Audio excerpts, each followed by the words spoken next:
மாதா தொலைக்காட்சி அன்பர்களே, இறந்த நம்பிக்கையாளர்களின் ஆன்மாக்கள் இறைவனிலே நித்திய இளைப்பாற்றி அடைய நமது மாதா தொலைக்காட்சியோடு இணைந்து ஒரே குடும்பமாக மன்றாடுவோம். சபரிராஜ் 8ஆம் ஆண்டு நினைவஞ்சலி.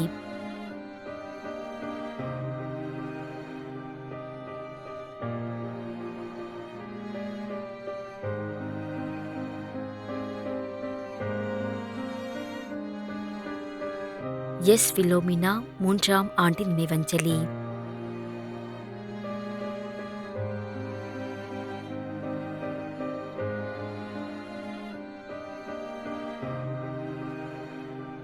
சகாயதாஸ்.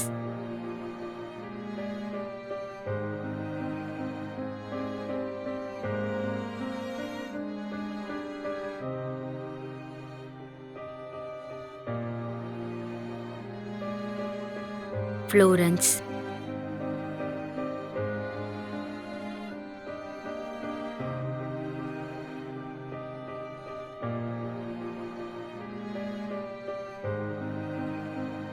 ஏ. ஜோசப், பெங்களூர் 25ஆம் ஆண்டு நினைவஞ்சலி.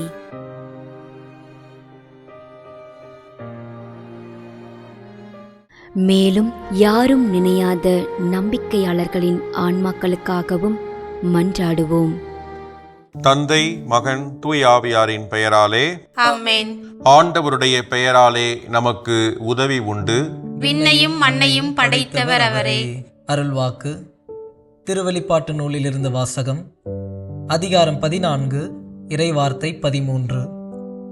விண்ணகத்திலிருந்து ஒரு குரலை கேட்டேன்.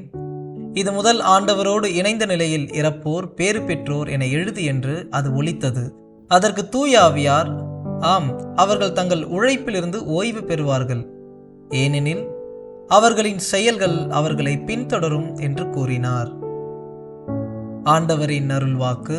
இறைவனுக்கு நன்றி. நம்மிடையே வாழ்ந்து இறந்து போன இறைவனின் அடியார்களுக்காகவும், மேலும் குறிப்பாக மாதா தொலைக்காட்சி வழியாக நீத்தார் நினைவில் இன்று நினைவுகூரும் இறைவனின் அடியார்கள் அனைவருக்காகவும் மன்றாடுவோம். விண்ணுலகில் இருக்கின்ற எங்கள் தந்தையே, உமது பெயர் தூயது என போற்ற பெறுக. உமது ஆட்சி வருக. உமது திருவுளம் விண்ணுலகில் நிறைவேறுவது போல மண்ணுலகிலும் நிறைவேறுக. எங்கள் அன்றாட உணவை இன்று எங்களுக்கு தாரும். எங்களுக்கு எதிராக குற்றம் செய்வோரை நாங்கள் மன்னிப்பது போல எங்கள் குற்றங்களை மன்னியும். எங்களை சோதனைக்கு உட்படுத்தாதேயும், தீமையிலிருந்து எங்களை விடுவித்தருளும். ஆமேன். இறைவா, இரக்கம் காட்டுவதும் மன்னிப்பளிப்பதும் உமது இயல்பு.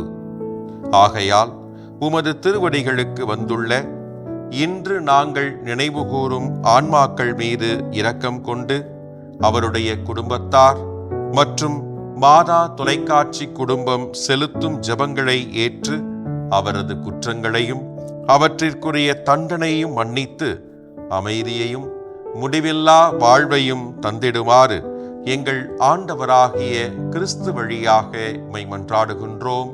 ஆமென். நிலையான இளைப்பாறுதலை ஆண்டவரே இவர்களுக்கு அளித்தருளும். முடிவில்லாத ஒளி இவர்கள் மேல் ஒளிர்வதாக. இறந்த நம்பிக்கையாளர்களின் ஆன்மாக்கள் இறைவனின் இரக்கத்தினால் அமைதியில் இளைப்பாறுவனவாக. ஆமென்.